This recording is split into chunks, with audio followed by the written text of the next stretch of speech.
Greetings everybody, Brian EMP here. Today in Hope Sports and Furies we're going to talk about the upcoming Pokemon games, Let's Go Pikachu and Let's Go Eevee. We're going to talk about stuff that really makes me excited about them and also what really makes me worried too. It's a Pokemon game on the Switch that isn't a tournament fighter, that alone is awesome. It seems like it's a remake of Pokemon Yellow as in New Kanto, and it seems like it's just a reskin really. Which, in my opinion, is completely fine. I've always wanted a more up-to-date version in the Game Boy Advance series. You can choose between the Pikachu and the Eevee version of the game. Two of the most popular Pokemon mascots. I mean, why not? Seeing as it is a remake of Pokemon Yellow, I don't see the problem there.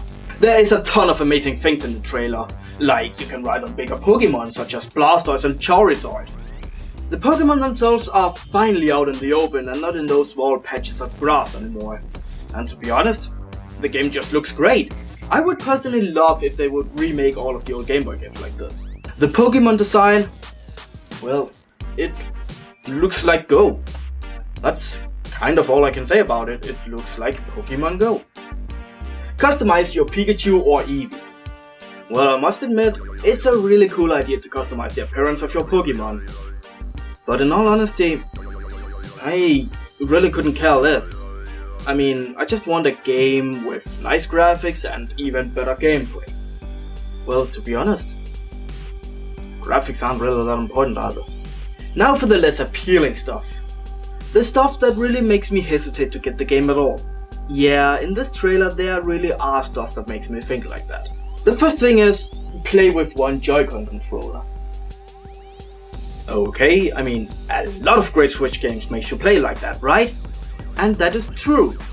Here's what makes me worried though. In the trailer, it almost looks like they barely touched the controller at all.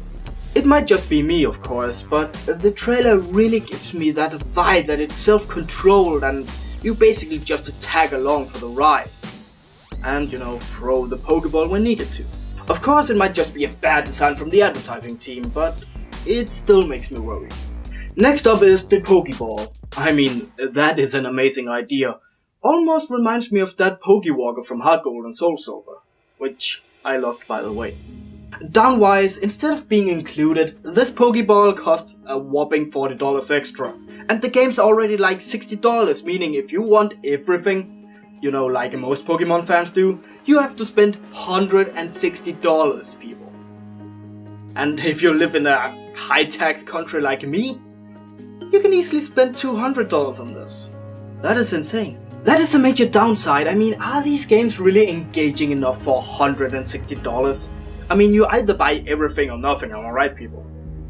And that is a really good point. You have to buy Let's Go Eevee to start out with Eevee and Let's Go Pikachu if you want to start out with Pikachu. I seriously don't hope this catches on. I mean, can you imagine that? 3 Pokemon games, 1 for each starter, and you can't get them otherwise? Yeah, that should never catch on, and hopefully it doesn't. The Pokeball is expensive, no doubt about that. But can the functions really justify this? Well, it functions as a controller first and foremost, where the front button does... well, everything.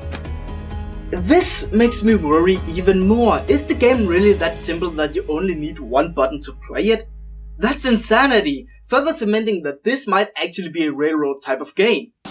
I seriously hope I'm wrong in this, I really do. The Pokeball also functions as a sound device emitting Pokemon sound effects, meaning you can really make a fool of yourself when you take it outside and show it off at a cafe or something. Yeah, I don't know about you, but any adult doing that in the open, well, let's just say it's going to be awkward. Even more, what kid even has $100 to spend on one single game? Other than that, I am looking forward to trying out this Pokeball thingamajig. The next thing that makes me kind of worried is the immigration to Pokemon Go. I mean, it's kinda obvious it would be there having Go in both titles, right? But here's the deal. Microtransactions. This makes me worry quite a lot. I mean, I never did play Pokemon Go, mainly because I don't have a phone that could support it. And also, I live in a place that really makes the game obsolete. Pidgey and Rattata would be the only Pokemon I could get. And I had to spend a truckload on Pokeballs since none of those hotspots are anywhere close to me. It does make me feel that much better that this trailer almost got released along with that Cube Island Pokemon game, which you might have guessed is microtransaction galore. Well, to be fair, Nintendo are that company I believe handles microtransactions the best, usually having a max limit and reasonable prices most of the time. Also, are there Pokemon you can only get from Go?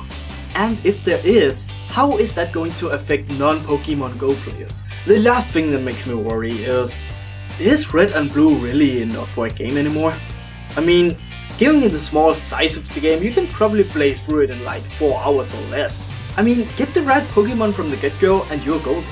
Well, that is my thoughts on Let's Go Pikachu and Eevee. I really do hope I'm wrong in my worries and that Game Freak keeps making these great games like they usually do. So am I going to buy the games? Well, absolutely. Am I going to buy both games, including that Pokeball? Well, yes, it's a new gadget that I really can't wait to try out and either be heavily stunned or disappointed in. Well, that is my thoughts and hopes for these games. Am I completely wrong, or is there a reason to worry? Let me know what you think.